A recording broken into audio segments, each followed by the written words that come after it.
నమస్తే, welcome to our channel. నేను సిరి. మొక్కకి చుక్కలు, ఉమారెడ్డికి ఎర్త్, ఈ ఇద్దరి పంచాయితీ జగన్మోహన్ రెడ్డి దగ్గర. ఇంతకి వీళ్ళ పంచాయితీ ఏంటి, అసలు ఏం జరిగింది, ఈ అంశాన్ని మనకి వివరించడానికి మనతో పాటు ఉన్నారు ప్రముఖ సీనియర్ జర్నలిస్ట్ డివిఎస్ గారు. నమస్కారం సార్. నమస్తే సార్. ఇప్పుడు చూస్తున్నట్టయితే విడుదల రజని, మన ఉమారెడ్డి, వెంకటరమణ, వీళ్ళిద్దరూ ఒక నియోజకవర్గం గురించి, అక్కడ సీట్ గురించి కొట్లాడుతున్నట్టుగా అనిపిస్తుంది. అయితే వీళ్ళిద్దరు పంచాయతీ ఇప్పుడు జగన్మోహన్ రెడ్డి గారి దగ్గర ఉంది అన్నట్టు కూడా మనకి సమాచారం వస్తుంది. అసలు ఇంతకీ ఏం జరుగుతుంది సార్ అక్కడ? జగన్మోహన్ రెడ్డికి అభ్యర్థులు దొరకట్లా. ఆయన బీఫామ్ ఇస్తానంటే పారిపోతున్నారు. ఆయన ఎవరిని అభ్యర్థిగా ప్రకటిస్తే వాళ్ళు కాడు కింద పడేస్తున్నారు. అంటే ఓటమి అంతగా భయపెడుతోంది. ఇప్పుడు గుంటూరు పార్లమెంట్దే తీసుకుందాం. గుంటూరు పార్లమెంటుకి లావు కృష్ణదేవరాయలని కంటెస్ట్ చేయమన్నాడు నరసరావుపేట ఎంపీ. మీరు అక్కడ వద్దు, అక్కడ ఎవరో బీసీకి ఇద్దాం, ఎవరో నాగార్జున యాదవ్ అనే అతన్ని అక్కడ పెడుతున్నాను, మీరు గుంటూరులో కంటెస్ట్ చేయండి అనేసరికి లావు కృష్ణదేవరాయలు కొంచెం ఫీల్ అయ్యాడు. టీడీపీలోకి వెళ్ళిపోయాడు. నాకు నరసరావుపేట నేను గెలిచాను, అక్కడ నాకు పూర్తి ఆరిజిన్ ఉంది, బలం ఉంది, మళ్ళీ నేను గెలిచే అవకాశం ఉన్నప్పుడు నన్ను మారమంటారేంటి, మీరు గుంటూరులో నేను కంటెస్ట్ చేయటం ఏంటి అనేది తను కొంత ఫీల్ అయ్యాడు.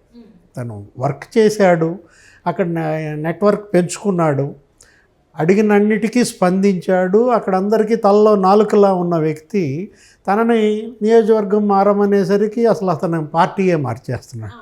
ఏది తెలుగుదేశం పార్టీలో చేరిపోతున్నారు. మనం చూసాం, రేపో ఎల్లుండో పార్టీలో చేరుతున్నాడు. ఇప్పుడు జగన్మోహన్ రెడ్డికి గుంటూరు క్యాండిడేట్గా ఎవరు పెట్టాలో తెలియక గుంటూరు పార్లమెంటుకి పెద్ద ఆయన మన ఉమ్మారెడ్డి వెంకటేశ్వర గారు ఉన్నారు, వాళ్ళ అబ్బాయిని పట్టుకొచ్చాడు. 2 birds సింగిల్ షాట్. ఎట్లా, పత్తిపాడులో ఉమ్మారెడ్డి గారు అల్లుడు ఉన్నాడు, కిలారి రోసయ్య, అతన్ని తీసేయాలి, అతను గెలవడం. ఎవరి మీద? ధూళిపాళ్ళ నరేంద్ర అక్కడ గన్ షాట్గా గెలిచేటట్టున్నాడు. నరేంద్ర మీద మరో కొత్త అభ్యర్థిని పెట్టాలంటే రోసయ్యని తప్పించాలా. రోసయ్యని తప్పించాలంటే మరి ఏం చేయాలి? ఉమ్మారెడ్డి గారికి కోపం వస్తుంది, అల్లుడిని తీసేస్తే రోసయ్య మళ్ళీ యాంటీ చేస్తాడేమో. దీన్నంతా మరి ఎట్లా ఓవర్కమ్ చేయాలని ఒక ప్లాన్. మన సజ్జల సలహానో ఏదో, ఏంటి నీకు తెలుసుగా సజ్జలు ఇచ్చే సలహా, ఉమ్మారెడ్డి గారి అబ్బాయిని పెడదాం అని ఉమ్మారెడ్డి కొడుకుని వెంకటరమణ్ని పార్లమెంట్ క్యాండిడేట్గా, అంటే ఓడిపోయే సీటు, పార్లమెంట్ క్యాండిడేట్గా అతన్ని పెడితే మరి ఉమ్మారెడ్డి గారికి తెలిసిపోతాను. సరే, అసలు ఏదీ లేనప్పుడు అని చెప్పి తీసుకుందాం అనుకున్నా ఓడే సీట్ ఎలా తీసుకుంటారు?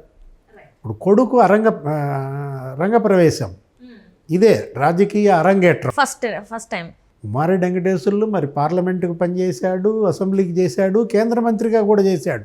తెలుగుదేశం పార్టీలో ఆయనకు విస్తృతమైన సంబంధాలు ఉండేవి. అలాంటి వ్యక్తి వైసీపీలో చేరాడు. వైసీపీలో చేరిన తర్వాత ఇప్పుడు కొడుకుని పెట్టుకునే దీంట్లో ఓడిపోయే సీట్లో ఎట్లా పోటీ చేస్తాడు? అందుకని మాకు పార్లమెంట్ వద్దండి, అక్కడ గుంటూరు వెస్ట్ అసెంబ్లీ ఇవ్వండి అని అడుగుతున్నారు. అక్కడ అసలు ఎవరికి ఇచ్చారు? మొక్క. ఏది విడుదల రజని, నువ్వు చెప్పే మొక్క. ఈ మొక్క స్టోరీ ఏంటి? తను తెలుగుదేశం పార్టీ నుంచి రావడం, మన ఉమారెడ్డి గారు కూడా అక్కడి నుంచి వచ్చిన వాళ్ళే, తెలుగుదేశం పార్టీ మహానాడులో ఈమె మాట్లాడింది. ఎవరు? విడుదల రజని. అప్పుడు చంద్రబాబు పక్కన ఆమెకు మాట్లాడే అవకాశం కింద నుంచి అడిగింది ఆడియన్స్లో. ఇస్తే మాట్లాడుతూ ఏమని చెప్పింది? సార్, నేను మీరు పెంచిన మొక్కే సార్, మీరు నాటిన ఐటీ వనంలో ఈ మొక్క మొలిచింది, పెద్దగా అయింది. నుంచి ఆమెను మొక్క, చంద్రబాబు మొక్క. మొన్న మన లోకేష్ కూడా అన్నాడు, ఏమని? తెలుగుదేశంలో ఉన్నప్పుడు తులసి మొక్కగా ఉన్న విడుదల రజని గంజాయి మొక్కగా ఎలా మారింది వైసీపీలో చేరాక అన్న దీంట్లో ఇప్పుడు ఆ మొక్క స్టోరీ ఎత్తావు కాబట్టి ఇదంతా చెప్పారు. ఇప్పుడు ఆమెకి చిలకలూరుపేటలో తీసేశారు, గుంటూరు వెస్ట్ ఇచ్చారు. ఆమె పాపం ఇల్లు తిరుగుతోంది, ₹1 ఖర్చు పెడుతోందంట. ఏది గుంటూరు ఆమెకి ఇచ్చిన దగ్గర నుంచి నిన్న ఎక్కడో చదివాను, రోజుకి ₹1 ఖర్చు పెడుతోంది. ఆమె స్టోరీ ఏంటి? ఆమె ఓటు మార్చుకుంది. ఎక్కడికి మార్చుకుంది? గుంటూరులో వేకెంట్ ప్లేస్ అంట, అక్కడ ఇల్లు లేదు, ఆ వేకెంట్ ప్లేస్ అడ్రస్ ఇచ్చింది. అంటే ఏంటి, ఖాళీ స్థలంలో మంత్రి విడుదల రజనీ నివసిస్తున్నారా అనేది వాళ్ళ పెద్ద కంప్లైంట్, అంటే ఒక గుడారం వేసుకొని నివసిస్తుందేమో సార్. పెద్ద కంప్లైంట్. ఆ ఓటు తీసేయమని చెప్పి కూడా వీళ్ళు ఇచ్చారు, ఎవరు, తెలుగుదేశం అక్కడ. ఇప్పుడు మరి ఆమె పరిస్థితి ఏంటి? మరి రోజుకు ₹1 కోటి ఖర్చు పెడుతోంది, మరి ఇంటింటి ప్రచారం చేస్తోంది. విడుదల రజనీ పెక్యులియర్ పర్సన్. ఏంటి, ఆమె ఎక్కడైనా సరే తనకు ఒక గుర్తింపు, తన యొక్క వేష భాషల్లో కానీ ఆమె ప్రవర్తన కానీ అందరితో మింగిల్ కాకుండా కొంత ఈ శైలిలో వెళ్ళడం వల్లే నరసరావుపేటలో కూడా ఎంపీగా లావు కృష్ణదేవరాయలకిను చిలకలూరుపేట ఎమ్మెల్యేగా ఈమెకి మధ్య నీకు వార్ నడిచింది. కృష్ణదేవరాయలు నన్ను అడగకుండా చిలకలూరుపేటలో అడుగు పెడతాం ఏంటి? ఆయన ఏదో పర్యటన ఎవరింటికో పెళ్ళికో లేకపోతే ఎవరో చనిపోతే వెళ్తే ఆయన క్యాన్వాయ్ మీద కూడా తన కార్యకర్తలని ఎవరో మనుషులు వాళ్ళ మరిదో ఎవరో వాళ్ళ యొక్క ఇది మనం నిలదీయటం. ఇప్పుడు కృష్ణదేవరాయలు కూడా ఫీల్ అయ్యాడు. అక్కడే వీళ్ళిద్దరి మధ్య గ్రెడ్జి. అంటే విడుదల రజని ఎక్కడ వేసినా అక్కడ ఎంపీతో గొడవ పడుతుందన్నమాట. ఇప్పుడు ఉమారెడ్డి వెంకటరమణ నాకు ఎంపీ వద్దంటానికి కూడా ఇదే కారణం అన్నమాట. ఏది, ఈమె అక్కడ అసెంబ్లీ ఉండేసరికి ఆమెనే పార్లమెంటుకి వేయించి మాకు అసెంబ్లీ ఇవ్వండి. ఆమె మంత్రి కదా, మంత్రిగా మరి పార్లమెంట్కి వేస్తే ఇంకా ఆమె గెలిచే అవకాశం ఉందని చెప్పి చివరికి అడుదిరిగి రజనీ మెడకు చుట్టేటట్టున్నారు. ఏది, గుంటూరు పార్లమెంటు. గుంటూరు పార్లమెంట్లో గత ఎన్నికల్లో వైసీపీ తరపున కంటెస్ట్ చేసింది ఎవరు? మోదుగుల వేణుగోపాలరెడ్డి. మోదుగుల వేణుగోపాలరెడ్డి ఎవరు? ఆళ్ల రామకృష్ణారెడ్డి బంధువు.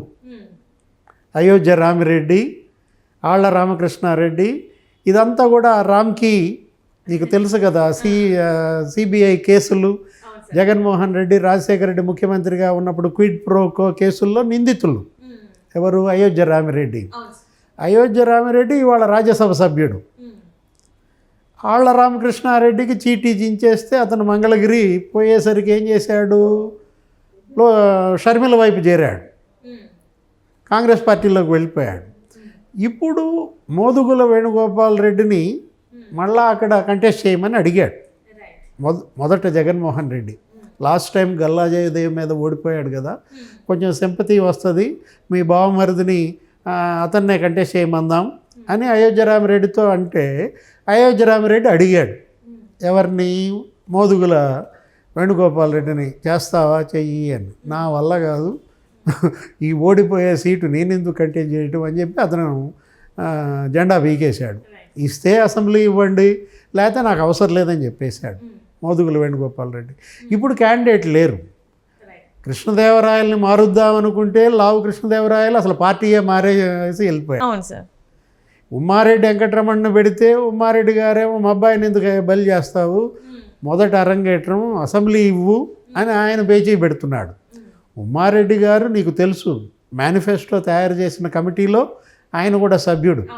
ఏది, ఆ రోజు అజయ్ కల్లం, ఉమ్మారెడ్డి వెంకటేశ్వర్లు, ఇంకో స్టోరీ గుర్తొచ్చుది నీకు ఇప్పుడు, వివేకానంద రెడ్డి మర్డర్ కేసు. ఏది, మేనిఫెస్టో కమిటీ ఆ రోజే సమావేశం, తెల్లారోజామున. అప్పుడు ఫోన్ రావటం, పైనుంచి ఫోన్ వచ్చిందని పిలవడం అంతఃపురంలో నుంచి. అప్పుడు ఈయన పైకి వెళ్ళడం, ఎవరు, జగన్మోహన్ రెడ్డి మెట్లు దిగి కిందకు రావడం, మళ్ళా మేనిఫెస్టో కమిటీలో కూర్చోవడం, బాబాయ్ నో మోర్ అంటాం. ఈ స్టోరీ గుర్తుంది కదా.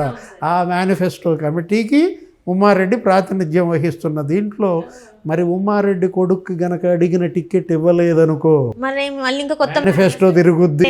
మేనిఫెస్టో తిరిగితే బాబాయ్ హత్య తిరుగుద్ది, అన్ని బయటకు వచ్చేస్తే కొత్త మేనిఫెస్టో మళ్ళీ రిలీజ్ చేస్తారు వీళ్ళు. ఇది తలనొప్పి. ఏంటి, జగన్మోహన్ రెడ్డికి తలనొప్పి ఏంటి సార్ అన్న దాంట్లో ఆ తలనొప్పి ఎవరో పెట్టిన తలనొప్పి కాదు, అతను తెచ్చుకున్నటువంటి తలనొప్పి. సీట్లు అనవసరంగా గదిల్చాడు, కందిరీగల తుట్టి మీద మొత్తం. ఇప్పుడు ఆ కందిరీగలన్నీ కుడుతోంది ఎవరిని? జగన్మోహన్ రెడ్డి గారిని కుడుతున్నాయి. బొబ్బలన్నీ తనకే వస్తున్నాయి. Right thank you so much sir.